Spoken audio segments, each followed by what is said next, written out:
Now, that being said, we're talking about the top 5 SummerSlam pay-per-views, main events, because SummerSlam, of course, is next. Actually, no, it's in 2 weeks. We're doing this kind of early. We should have done this next week and then next week's top 5 this week, but I was thinking this is how we're going to do it. This is what it's going to be right here. Unpopular Review Wrestling Executive Consultant Grand Poobah Mike Knox, top 5. Let's hop right into it, and we'll start with you, Grand Poobah. Your number 5. Go ahead and talk about it. Oh man, I feel like I want to paint a story. First off, thank you guys for watching Popular Review on a Thursday at 7:30. You guys are great. You guys are awesome. So when you gave us the homework of doing a top 5 SummerSlam main events and stuff, I was able to watch a few main events, and one of the main events that I knew that stood out for me, and I knew I wanted to include it in my list. I wanted to go back to the year of 2014. Originally, we were going to get Brock Lesnar against Daniel Bryan, but Daniel Bryan got hurt, right? John Cena is the champ. And we get this match. It's not like this technical sound piece or anything like that, but Brock Lesnar against John Cena, that makes my top 5. I just think the visual of John Cena, who has been protected really well in WWE. You know, he would get his offense, he would get his, he doesn't get dominated in a match is my point. He doesn't get dominated in a match, but Brock Lesnar dominated him, and it was such a sight to see. So I got to go with number 5. I felt like I needed to include that in my top 5. Brock Lesnar, John Cena. Brock Lesnar just hit him with Germans. I think he hit him with like 16 Germans in that match. Just it was a sight to see. So to sum it all up, because I could talk for another 2 minutes about this match. Brock Lesnar, John Cena, 2014. Not on you. I couldn't put that match there being a Cena guy, even though I'm a Lesnar fan as well. I think that was the beginning of Suplex City. It was like 17. It was, but you're right. Everything about that match was insane of watching him getting destroyed like that. But number 5 for me, I'm going to go with 2 of my top 10 favorites of all time. Okay. 2004, Eddie Guerrero versus Kurt Angle. Personally, next to Bret Hart, these are the 2 of the 3 best who ever done it inside of a square circle to me. If I had to go 1, 2, 3, 4 inside a square circle, this is 1 and 3, being Kurt Angle being 1. 2004, their rivalry. Remember, Eddie Guerrero beat Kurt Angle that year at WrestleMania as well. I thought this was just crazy. And I'm with you, executive consultant. SummerSlams are like my second, third favorite pay-per-view. Royal Rumble is my second because it leads you to it's my favorite, honestly, because it gives you the WrestleMania being 2 for me. It's just something about the way Rumble season kicks off. But this is the summer of WrestleMania. So they always try to make this a big deal. So number 5 for me, 2 of the best has ever done inside a square circle, Kurt Angle and Mr. Eddie Guerrero. The only dispute, it's really not a dispute because I consider it was for the WWE Championship, but of course 2004 was actually Randy Orton versus he who shall not be named. But that's also, you're talking about Chris Benoit. I call his name. It's a wrestling company. This is when they actually began to start what they called double main events. Yeah. So I can accept that. Because it was hard for me because I looked at it says main event. Right? Because some of my favorite matches are at SummerSlam, but they're not the main events of SummerSlam. So it does tighten the window a little bit. So it's all subjective. I always think that if it's a world title on the line, that's actually a main event to me, just no matter what it is. It's a world championship, it should be a main event. It's a little hard because the women's title now really considered world titles. And, it also depends on what the match is. Because there have been times where they have 2 world titles on the line in the pay-per-view, and it still ends in a different match. WrestleMania 28. Can we say hello to the birthday girl today? Happy my lady. Happy birthday, madam. McCurtsey. What is she wearing?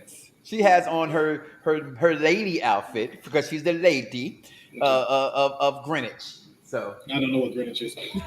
Not Connecticut. Okay. Charlotte, did you say happy birthday to Michaela? Shame. All right, so you were forgetting something. Number 5 for us here is always talk about going back and forth, but I'm actually have to agree with Ron on this one. I absolutely love this match. John Cena and Brock Lesnar. I had to do a SummerSlam party. Wow. And I enjoyed it so much because it was so unexpected to see, of all people, get dominated. John Cena, and not only get dominated, and we just talked about it, the second biggest pay-per-view of the year was a squash match for the main event. He made it look so easy. When it counted to 3, your shock face was almost the shock face that you had earlier that year when he beat The Undertaker's undefeated streak. Like, did he really just dominate John Cena like that? Amazing. All these years later, 9 years later, we're still talking about that match because it's that memorable. Of course, most wrestling main events to me are really memorable in one way or the other, but this was a good one. Had to be my number 5. John Cena, Brock Lesnar for the undisputed WWE World Championship 2014. Well, Mike, you know what's funny, real quick too. I don't want to hold up too much of the floor, but when I said it, I saw Mike scrunch his nose like, because anytime someone black does like this, it means it's not good. But I have to. It ain't smelly Uchi. Yeah, Wally. Oh, so what you're saying is our pick No. was an Uzi. Right. No, Okay. what you're saying is, though, the matches, everything you guys said, it's one of the things, again, what I love about wrestling is when you're a fan, right? It's few things in wrestling, I think, that it give you the little girl face when Miz won. Watching this gave you that face, like, and again, I love Brock Lesnar. I think Brock Lesnar should be mentioned in the top GOAT conversation, to be honest with you. But it was Cena. You know what I'm saying? And all the fans loved it because they're like, that's what you get. You always get what you want. Now look what happened. And I was like, And I think that's what's so mind blowing because, like you said, it's Cena. Like, I remember watching this with some friends, and a friend who watches wrestling because I watch it, he was able to point out and said John Cena had 5 offense in this match, like maybe 1 or 2 moves, but Brock practically. Matter of fact, my favorite scene in the match, if I could just say it, was when Brock Lesnar sits up and then smiles. This is the most scariest thing to see in the world because what are you going to do? Like, people online, and I'll get to my number 4, but people online were saying, oh, Cody got beat up by Brock in front of his mother. I said, it's Brock Lesnar. What do you think is going to happen if he beats you up in front of your mother? What are you going to do? So we were talking about Monday Night Raw, and, we'll probably talk more about this on the Mike Knox Show, 6 o'clock p.m. Every single Monday. But realistically speaking, Cody deserved to get his ass whooped on Monday because he walked back there. I think I said it on the episode, Grand Pooh, but when we were talking about it, I said, Brock had the high ground. Why would his dumbass go and attack him? no, Anakin. But I have the high ground. You clearly, he's there. He's after with you. Let me go. Typical white. Never. All right, let's go ahead to our number 4, Grand Poobah. Who do you have? Oh, man. So, once again, it was great to do some homework, and I always heard really good things about this match, but I never got to see it, not only live, but just see it, period, in my life. And I heard so many good things about this match. I always remember the visual of in 1998 Stone Cold versus Undertaker, right? And you see that I always remember the visual, the video of Undertaker hitting this top rope leg drop from the turnbuckle to the table. And I always thought to myself, like, I always thought to myself, how incredible is that visual? Because Undertaker doesn't do aerial moves, that's not his thing. But I got to watch this match, and I thought that was really cool because there was a lot of storytelling into this match. I'm hoping that I put all this together correctly because my 98 memory is fuzzy. But Kane won the championship at King of the Ring. Austin won it back sometime later. At the very next night. Yeah, he won. Right. He won that Monday Night Raw. Austin wins the title. Undertaker eventually gets a shot. I'm trying to think. King of the Ring was maybe June. I don't know what's going on in July. August is usually SummerSlam. I know that because my birthday's in August, so that's why SummerSlam is special to me. This motherfucker here. I might disappoint you, but I am a Virgo. August 23rd, baby. I know, but okay. you're the Virgo cusp, which my grandmother is August 23rd. You're both. Okay, there we go. Okay, so he's gonna classify me as just a Leo. Okay, get that. But watching this match and being able to see this match, I thought this was great, and I think also really great too because I know Stone Cold was hot in '98, and to put someone in the ring like Undertaker who had longevity and to be able to beat him clean at that. There was a spot where Kane is trying to get in, Undertaker said, "No, I got it," which he didn't got it, so he lied. And I thought this match was solid. I thought it was really good. I'm going to mention it later on too, but Undertaker had this thing where if he was on the turnbuckle, he would just, not turnbuckle, on the apron, he would just grab you and then choke slam you and everyone kicked out. I thought that was always hilarious because it was the choke slam. Why was you kicking out? But Austin's Stone Cold, Undertaker, 1998 SummerSlam main event. That is my number 4. Number 4 for me, keep it a year later.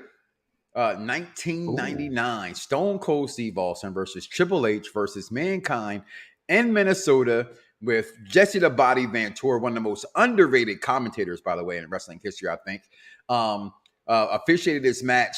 I thought this match was great. To me, this is the epitome of the Attitude Era, right? Being a Shawn Michaels guy, he was kind of gone then. The Attitude Era really, to me, I know they say 97 it started, but 98, once 99, when Michaels left, it upped everything else a notch to me. And this is one of those matches, again, never been a fan of Stone Cold, will never be a fan of Stone Cold, will respect Stone Cold the same way I respect The Undertaker, not a Taker guy either. Again, he went against all my favorite rivals, so therefore, F him for that. But that match was tremendous. I remember sitting back at this time. I'm doing things I'm not supposed to be doing in my life. Thank God, knock on wood, I'm not in prison, but I'm here to talk to you guys right here. And I remember stepping away and all the guys making fun of me like, you finna go watch wrestling? Like, yeah, I talk about it every Monday. I'm leaving to go watch wrestling. Yes, I'm going to watch this pay-per-view that my mother is going to let me order. So I remember that very well because my mom was like, you're still paying for pay-per-views? Yes, Mama, I'm still paying for pay-per-views. So, yep, that's my number 4 right there. Stone Cold, Triple H, Mankind, Minnesota, 99, August. Yes, Minnesota, and shout out to Jesse Body Ventura. The man was very great good on color commentator. I dare say he's a top 3. And, depending on the match, he was actually better than Bobby the Brain and Jerry King Lawler. That's just my opinion. He was really, him and Gorilla. People talk about Gorilla and Bobby. Him and Gorilla. Or Vince and Bobby, but Bobby the Gorilla and Jesse the Body Ventura was also very, very good. I used to love Lord. Golden era, they were the voices for me, right? I said that sports feel, they were reason for it behind Coliseum home video. That's their which one? If I can interrupt real quick, because you guys are better at this than I am, but I remember hearing someone mentioning about Jesse Ventura because he was so good. And I think there was supposed to be this no disqualification match, and Jesse made a joke saying, well, if it's no disqualification, then you could just bring a gun in or something like that. I forgot who he was talking about, but it was like a funny thing. No, at that time, it was a big thing with gun laws in Minnesota. Remember, he's the governor of Minnesota, so there was a big thing that guy put out there. It was a political thing. We all know Vince has his political ties to the Republican Party, so that was one of those things that happened there. Okay. Shout out to Bad Guy Jack. And the reason I'm saying shout out to Bad Guy Jack is because we picked our number 5 and we picked our number 4. My number 4 is Stone Cold Steve Austin. Wow! At Madison Square Garden, SummerSlam 1998. Let me tell you something. Highway to Hell. There are a few pay-per-views that I link songs to. Obviously, the most famous one is My Way WrestleMania 17. Mm-hmm. This tagline was Highway to Hell, and they played the music. And they were so WWE is always good with marketing, right? When people always say you're a WWE market, I say, yeah, I'm a WWE fan because I respect a lot of stuff they do. Just like when I talked about going to Disney World yesterday, I said, hey, I prefer Universal, but you can't knock Disney for the hustle that they do, what they do. WWE markets so well. The last scene on Raw was Stone Cold throwing Kane into a hearse and then going to go in the driver's seat, Undertaker turning around with his little Undertaker way, and the song's playing as he drives off. It works so well. The storyline going into it was synonymous with 1998. I mentioned the Golden Era a couple of minutes ago, and I talked about how Jesse the Body Ventura was the voice of it to me, and I always liked the Golden Era even more so than the Days Era because it had more of a sports feel to it. Right? I don't know if people could truly understand that you were in that era, but it was more of a sports feel. It felt like a real sport to me back in the time, and it wasn't just because of the child, it was because of the way it was presented. They don't do that anymore. It's too much gymnastics for me. I'm sorry, but it really is. Too many spots. In 1998, the Attitude Era, this was the epitome of the Attitude Era because it was so unpredictable at times because the internet was not as hot and rampant as it is right now. There wasn't as many spoilers, and there was more original ideas than there are right now, where everything's pretty much just a rehash. Everything's a reboot. Everything is, just a bringing in of a day and age. This was really good time for WWE, and I really like the story. And I felt like this was the best match these two had. If you look at a lot of their later matches, their matches aren't really that good to me. It's a lot of punch. It was brawling. This was actually a much better match for me. I loved it. I enjoyed it. I used to act it out when I used to play wrestle in my bedroom. So I got to give credit for this match. Undertaker, Stone Cold Steve Austin, Madison Square Garden, SummerSlam 1998. Can you give credit to the Strides pads? Strides? I didn't develop acting until later in life. But, we're going to take our first commercial break. When we come back, we're going to get to our number 3 and number 2. Stay with us. You're watching A Popular Review. Previously on the Mike Knox Show. Cody makes everything look good. Makes shit look good. He makes Stardust look good. He made Dash and Cody Rhodes look good. He did it all.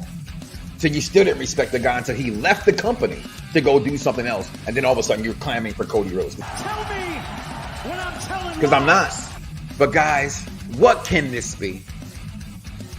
Like, just think about this for a moment. I can see any black group wrestlers together in this group. Bring in Trick Williams. I don't give a fuck. You know why? Because you're going to sit here and tell me Samoans. Somebody said, when have you, the Samoan family together because they're family. Well, guess what? What up, cousin? Cousin! I can tell you this right here, right now, as an older black man. I just hung out one of my coolest white boys ever, one of my coolest friends up here. We're walking around the resort, hanging out, partying, drinking, having a good old time. Black family sitting there barbecuing. I walk up there and say, cousin! And we all just start laughing, but my white friends.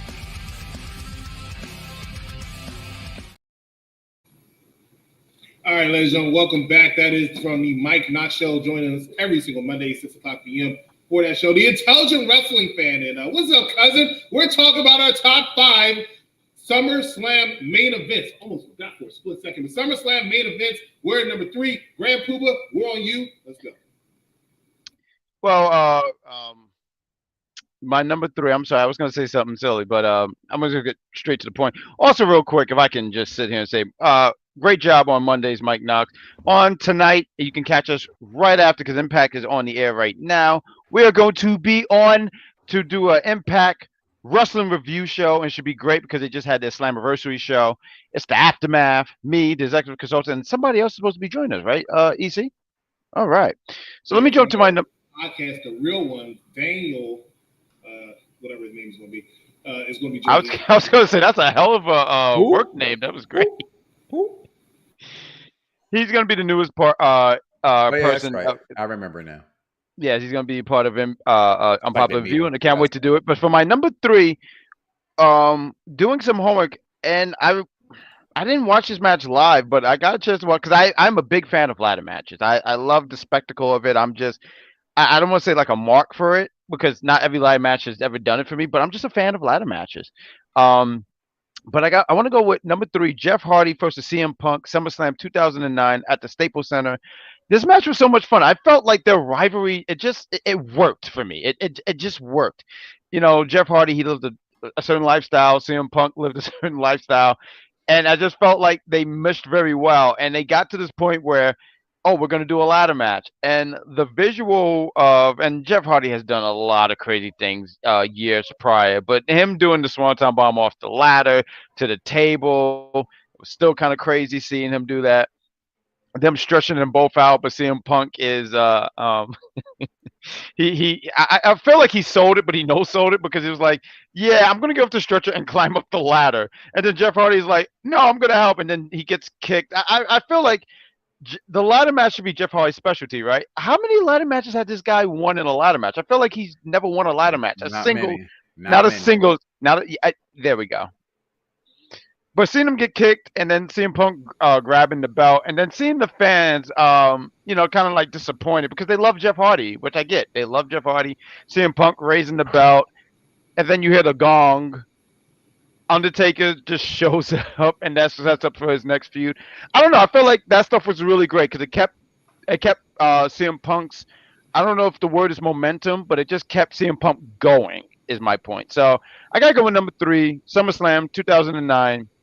Jeff Hardy, CM Punk. Jeff Hardy was red hot at the time. He was actually arguably the most popular wrestler in the I think he was outselling John Cena at that. No, he wasn't. No one was outselling John Cena in that time. At a particular time, I remember for a fact that he was outselling John Cena. For a fact that's not true. Okay, well, I can't go back and pull up receipts, but at that time, the rumor was that he was outselling John Cena. He was very popular, which is why he closed the show that year, and they were really trying to re-sign him, but he chose not to. See, I thought that wasn't a main event match, because I had this on my list. I thought that main event wasn't this was the main event. But I had it in there. It was the last one. I wasn't exactly sure. I leave memory things to you, but when it comes to stats, I keep that to myself. But number 3 for me, speaking of CM Punk, I'm going to go with number 3 as well. To me, the match that just let the world just really get noticed back to wrestling, Jonathan Horatio, Tom Brady, Cena. champion. Is he? Right? He had a storyline. Punk. He wins. He quits the company. He wins the belt, runs in the crowd, walks off. And then, you see a picture of his title in the freezer. Like, this Punk to That was a me big deal. was the Punk that I don't know why people, I don't know. I'm a CM Punk mark. I remember this match like it was yesterday, and it was a little over 10 years ago. Such a great match, such a great moment in wrestling. Just remember watching him on the apron when the match is over and waving to Cena and then just bouncing. And at that time, you thought, well, no one's gonna do what Medusa ever did again. What Vince wouldn't let Brett do, right? That show up somewhere else with a title. We really didn't know. Even with all the dirt sheets going around, we really didn't know where Punk was going. You kind of knew, nah, he's not going nowhere because that's Vince, but you just didn't know. And when he didn't come up for a couple weeks, I just thought it was amazing. That match in itself was great. The storyline leading up to it, the storyline after it. Number 3 for me, CM Punk, 2011 versus John Horatio, Tom Brady, Cena. And CM Punk has gone on record saying he didn't want to come back as early after Money in the Bank as he did, but SummerSlam needed the main event, so he had to be there. And a lot of people love the match, but didn't like the ending because that's, of course, when Alberto Del Rio came out and cashed in to win his WWE Championship. I loved it because I was a big Alberto Del Rio fan, but that was before I knew about everything. But hey, Alberto Del Rio at that time was great. I loved him. Yeah, he was great. With the scarf, without the scarf. No, with the scarf. I was, hey, you know what? I'm telling you, I was such a fan. I was walking around. It was cold in DC. I was walking around with a scarf all the time. Alberto Del Rio. My number 3 is actually going to finally differentiate, and Mr. Knox might have a problem with it, but hey, it's my number 3. That is when Hulk Hogan versus Shawn Michaels, Icon versus Icon, 2005, Washington, D.C. I know a lot of people don't like this match because Shawn Michaels oversold. Yeah, back to you, buddy. Oversold like crazy. But it was the selling of the match and the selling of the moves that actually had me entertained throughout this entire match. It was entertaining from bell to bell. Classic Shawn Michaels, the last time he really was a heel, even though it was a short period of time. Classic Hulk Hogan with it's the last good match Hulk Hogan had. And it was a doozy. It was really good and really entertaining. Hulk Hogan, Shawn Michaels, SummerSlam 2005. Let's go. He's had 4 good matches his whole career, Hogan. That's fine. This is one of them. 4. Let's go. It is. It is. It is one of his best 4 matches. Well, I do ask this. When you say that, do you include his because I've always heard he was really, and I've only saw one match when he was in Japan. I was going to say in Japan. No, his best matches to me is him versus Macho Man. Macho Man Randy Savage. Yep, him versus Ultimate Warrior, WrestleMania 6. Actually, I'll take that back. Him and Rock. Him and Rock, yes. And then this. And him and Michael. I'm going to say this, and you're just thinking about the pay-per-views, but him versus Kurt Angle was a very good match, and that's because Kurt Angle on SmackDown. Are you talking about King of the Ring? No, King of the Ring. It was on King of the Ring. King of the Ring 2002. Yep. Well, it's Kurt Angle. Because that was the one. That was Kurt Angle. Kurt Angle. I got 2 bad knees, a bad back, and arthritis in both hands. Kurt Angle can make me look good in the ring. He really could. Let's go to our number 2. Shout out to Todd in the chat. We see you. He says, "Sup guys, what's going on?" Todd, thank you for joining us on this top 5. My number 2. We're on number 2, correct? Number 2. I'm sorry, this is like my 3rd cup of wine. But for my number 2, I'm going to put this down. But for my number 2, I really thought SummerSlam 2013 was a really good pay-per-view. I really do. I think there was a lot of good things, and I haven't watched it back in over 10 years. But I remember being at a bar and just having a good time, the crowd, and I think that's what it was. When you mentioned Rock and Hogan, I feel like the crowd made that match even better than it was. I don't think that match was a technical masterpiece. It was good. But the crowd really brought you in, and I think that's amazing. So when I was at the bar, SummerSlam 2013, and I remember CM Punk against Brock Lesnar. It's always hard for me to pick between the two. Is it CM Punk versus Brock Lesnar was my favorite match, or was it Daniel Bryan against John Cena? I thought this match was great. The build-up, yes, this is a fantastic picture, actually, with Triple H's head's just sticking in the corner like that. Ah! That's what Triple H is saying. Ah, my rest of my body is missing. But this match was so great. This match was really good. It was great storytelling. It was a great wrestling. You know, the storytelling that Daniel Bryan is what would they say, a B+ player or something like that. They kept calling him B+ player. and Daniel's hanging in with someone like John Cena. And I said it before, John Cena is someone who's very protective, really protected. Even in this match, he had it was a bad elbow he had. And I said, oh, this is a great way to have him tap out. John Cena hasn't tapped out since his rookie year. The last time I believe he tapped out was 2003, and I believe it was Chris Benoit, if I can even say that. Chris Benoit made him tap. So I said, oh, this would be a great way for him to tap because I feel like that would have put Brian even more over. But the sudden finish, and I like sudden finish. One of my favorite finishes in wrestling, WrestleMania 10, Bret Hart, Owen Hart.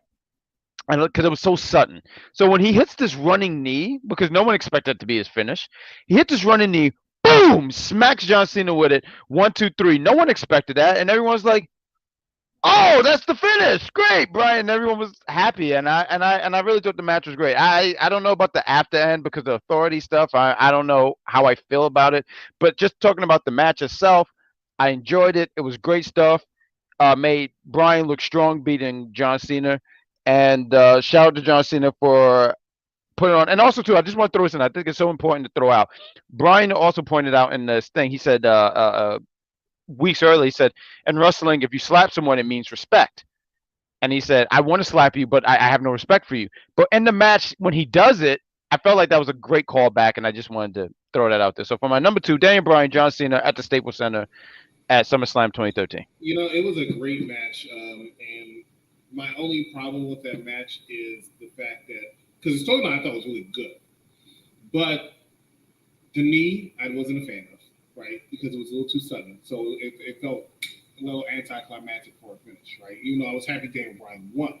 But then Randy Orton coming out, and I know that was the beginning of the authority, and it's like a good moment in time, but it just takes so much away from the match for me that it's, and the fact that it happened 1 year after we had something similar with Alberto Del Rio, all of that just took everything. It's like, imagine at WrestleMania 32, somebody else comes out and does exactly what Seth Rollins did during the heights of the century. It just takes everything out of me. But it was a good match, so I'm not deflating what you're saying. I'm just saying, I'm telling you what, I had a problem. Otherwise, it would be my top 5 too. Mr. Knox. Just gonna leave this John Horatio, Tom Brady, Cena bashing alone. He was not protected. Okay, John Cena doesn't get credit at all, and nowhere nearly enough for the people that he puts over. And what made the storyline great, I'm with you, Chris. The finish was bad when it happened, but what made this storyline great and what made this match great, Jack, was the leading up on Total Divas. Because if you watch Total Divas, and I remember telling Dice Man, yo, watch, he used to laugh at me. Now he's obsessed with watching Total Divas. Total Divas threw so much storyline into wrestling. You miss it. If you didn't watch Total Divas, you miss some of the storyline between these two, especially him having to, couldn't poop in certain times of the day.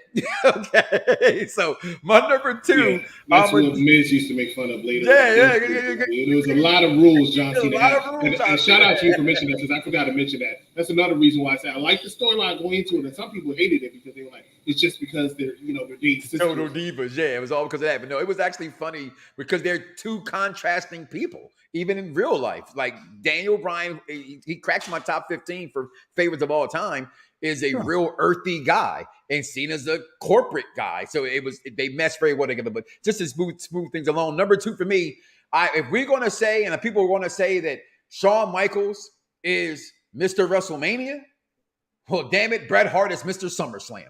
Okay, and give me Bret beating Undertaker, 1997. Shawn Michaels having to count the 3.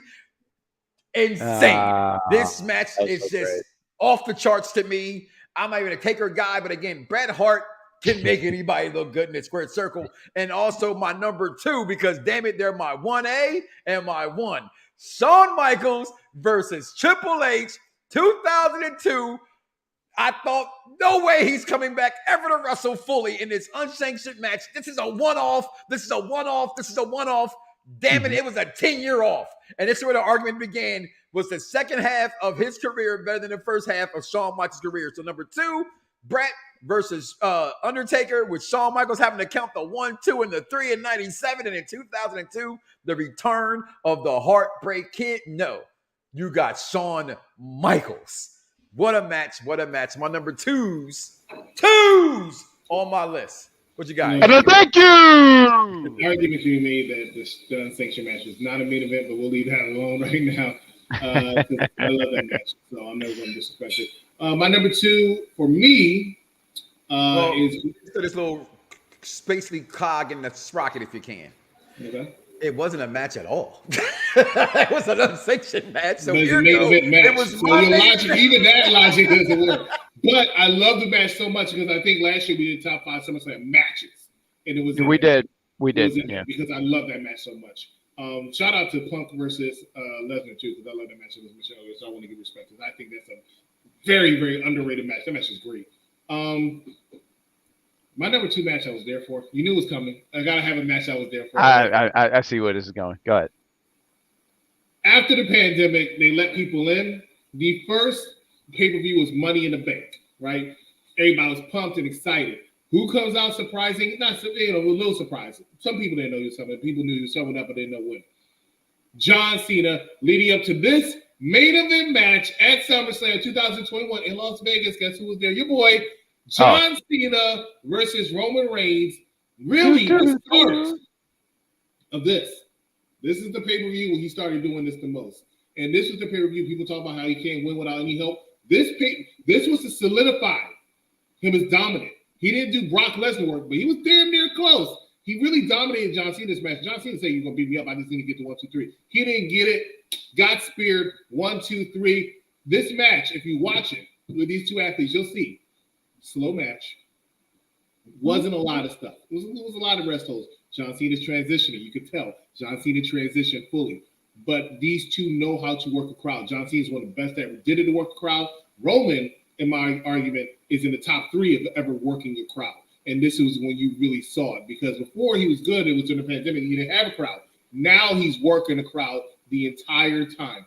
John Cena, Roman Reigns, and I'll be remiss without saying, because SummerSlam likes ending with some big surprises or something. I just realized that since we're talking about it. Brock Lesnar coming out, I think I mentioned this on an episode a couple weeks ago. I actually did mark out, I had my phone in my hand taking pictures, and you can actually see where I dropped my phone because I was shocked when I heard Brock Lesnar's music playing. This was a night where Becky Lynch came back. It was just a great pay-per-view, one of my favorites. The main reason why I go to SummerSlam every year now. Well, I love it. You're gonna get Orton and Bray Wyatt this year. All That's right, that's just me being a fan. Continue. Correct. I'm going to go my honorable mentions real quick before we go to number 1. And I do have some honorable mentions. They were already mentioned. The first thing I'm going to mention, oh, no, I'm not going to mention that one. The first thing I want to mention is 2001, Rock, Kurt Angle, Triple H, WWE Championship. That was 2000. Match. That was 2000. 2000. You're right. 2000, I almost had that 2000. in my list. That almost cracked. I'm glad you made that as an honorable mention. It's when Kurt Angle got a concussion, but the storyline, once again, $1 Million Princess. The storyline was what made it work. Kurt Angle getting out with a legitimate concussion, coming back, it just showing you why he is Kurt Angle and why he's one of. And remember, this is around when he was just there for the first year. This is proving why he's one of the best to ever do it. That is one honorable mention. Another honorable mention was the true main event of 2002 SummerSlam, and that is Brock Lesnar versus The Rock. Yes. The crowd was hot after a hot unsanctioned match, so I wanted to mention that. And last, What's that belt? That's That my belt- favorite. That's my favorite title, by the way. That's not the Yes. title. Thank you. That version belt is of so that title, beautiful. because when The Rock won it, around that time when The Rock won it, they actually increased the size. It used to be smaller. That No, version of the title, I the love one it. that Brock Lesnar has is the one that I have, and it's The the one- big one. Wait, they the- changed the size? They changed the size. Yeah. Oh, We'll okay. talk I never about noticed. that. We'll talk about that another time. In the meantime, the other match that's mentioned was a Bret Hart match. Bret Hart, Undertaker with Shawn Michaels as the special guest referee, SummerSlam 1997 match. I love that match. I think it's one of the most underrated matches in SummerSlam main event history. It was really, really entertaining, really good, and really underrated SummerSlam. SummerSlam 97 was great. You mean Jerry Lawler as No, Doink? No. Okay. This is Steve. This is I Steve know. talking. That's why I'm with the Grand Puba, do you have any honorable mentions? Go ahead. I do. I honestly do. So once again, it was great that when you mentioned and shout out to you, the executive consultant, you said, "Hey, let's do SummerSlam main events," and I was like, "Oh, cool!" And there's a lot of main events that I did not catch because I'm much younger than you guys. So when it was SummerSlam 1996. I didn't even write the placement of where this was at, but Shawn Michaels against Vader, I thought that was great. Shawn Michaels, he just won the championship months ago at WrestleMania. Vader being the big dude that he is, the big monster that he was. And I've always heard how when Vader came in WWE, he wasn't the same as he was in WCW, Japan, all that other stuff, right? He wasn't the same. He was better. He was better in WWE. Okay, cool. He told a better story in WWE. He was just more dominant in WCW. Yeah. Okay, fair enough. Fair enough. But I thought this was such a great challenge for Shawn Michaels, going against someone as big and tough as Vader.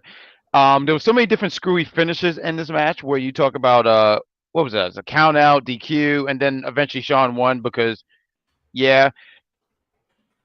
Then we had I did want to put this on my list, but I didn't want to just have my list filled with Bret Hart because, like how you mentioned, Mike Knox. When you think about SummerSlam, even though now people are saying SummerSlam, when you think of SummerSlam, you think of Brock Lesnar, which is fair. I get why people are saying that. I think of Bret Hart. And Bret Hart has a lot of great matches. So when you mentioned Bret Hart against Undertaker, I really much enjoyed that match. Got to watch it. I thought it was great because there was so many different storylines. Bret and Shawn was obviously at odds with each other. Undertaker, there was the story of Kane. It's got to be Kane, and Kane hasn't been showed up yet. Even seeing Paul Bearer in the match, I was like, oh, I didn't know he showed up in this match. And the visual of Bret pinning Undertaker, and Shawn had to count because count, bitch, count. And he counted. And Bret got away with spitting in his face. I enjoyed it. I said, yeah. And I gotta go for my other honorable mention. I want to mention Shawn Michaels because he put over the young talent. Shout out to him for putting over the young Hulk Hogan in 2005, the quick and nimble Hulk Hogan. Because you had to put over young talent. So for Shawn Michaels to put over the quick and nimble Hulk Hogan at the MCI Center, I thought that was great. Hogan did it for The Rock. So yeah, so I'm gonna go with that was my honorable mention. Mike Knox, you have an honorable mention if you can slide in number one. Y'all all picked them already. So SummerSlam Main Events, I think, is a hard thing to kind of pick through.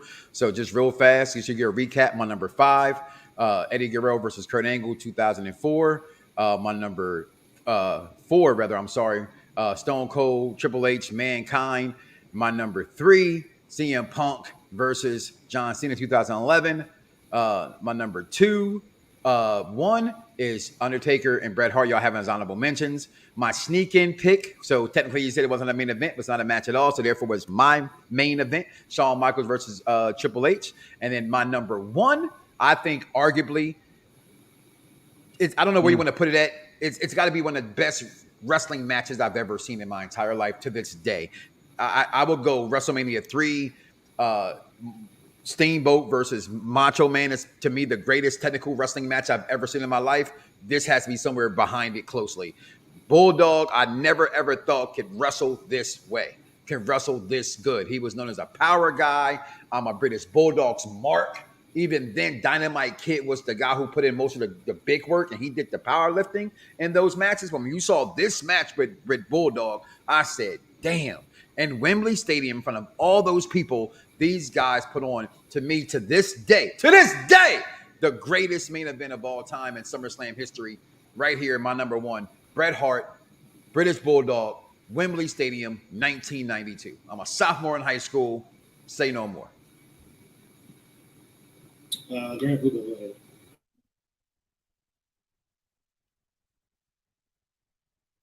Grant Hoover. Oh, you want me to take over for my number 1? Oh, I'm sorry, I didn't. I'm sorry, I was watching. I apologize. Number 1. I agree with Mike Knox. That match was just magical. So when this match happened, I wasn't in high school. I was I think I was just learning how to walk. Um, but this match was magical. I remember watching this match. I didn't watch it live, obviously, but I remember WWE used to have either it was Velocity. No, it wasn't Velocity. It was like Confidential or something. Not in 92. It wasn't in 92. Absolutely. Not no Velocity. It was. So I didn't watch it live. I wasn't a sophomore in high school, just to be clear. But this match was so great, though. When I had the opportunity to watch it and see it, was so magical. And also, too, when you learn like little digs, especially from Bret Hart, when he points out certain things.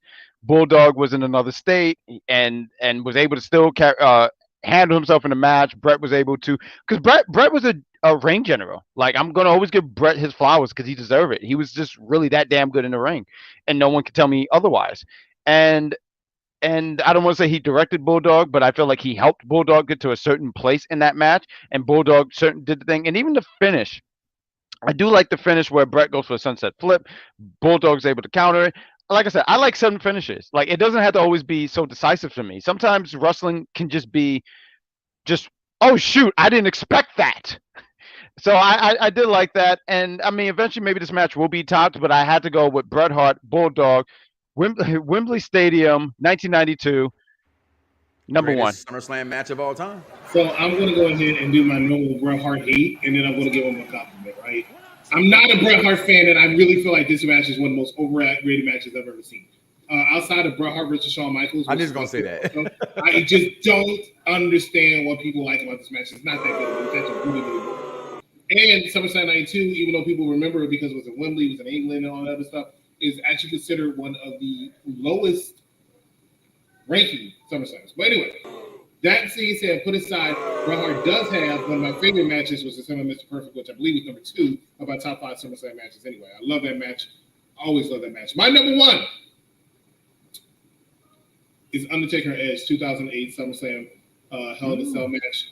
It's just a Hell in a Cell with Undertaker Edge, who have never had a bad match, and they had so many matches this year, but every single one of them was great, and this was just a perfect ending to me. Undertaker Edge SummerSlam 2008. I'm not going to say anything else about it. It was Los Angeles. I love it. Thank you so much for watching Unpopular Review Wrestling Top 5 for Grand Approval for Mike Knox. If you're an entertainment movie fan, we're reviewing Clifford, a part of Sitla. It's coming out actually in about 8 minutes, and then later, Grand Pooba, myself, as well as Dane will be talking about Impact Wrestling. So once again, for these two, I'm the Executive Sultan, and we'll see you right here next time on Unpopular Review. Good night, everybody.